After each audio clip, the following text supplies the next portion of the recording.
ઘણા ઘરોમાં ઝઘડા મોટા નથી હોતા, પણ મૌન બહુ મોટું હોય છે.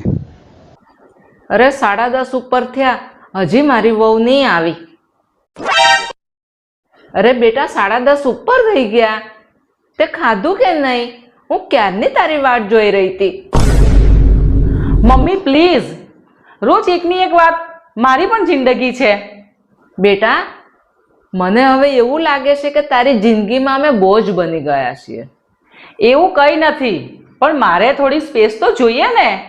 સ્પેસ તો અમે આપી દઈશું બેટા, પણ તારા દિલથી અમને દૂર ના કરતી.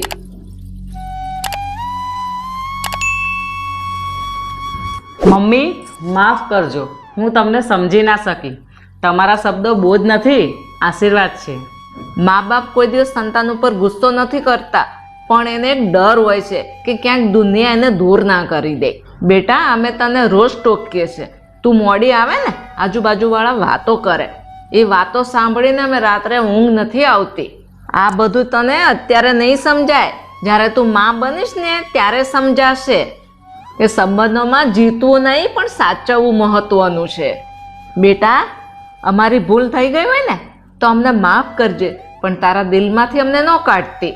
કારણ કે મા બાપને મરવાનો ડર નથી હોતો, એના સંતાનથી દૂર થઈ જવાનો ડર હોય છે. જ્યારે સમય હોય છે ત્યારે કદર નથી કરતા, અને જ્યારે સમજ આવે છે ને ત્યારે સમય નથી રહેતો.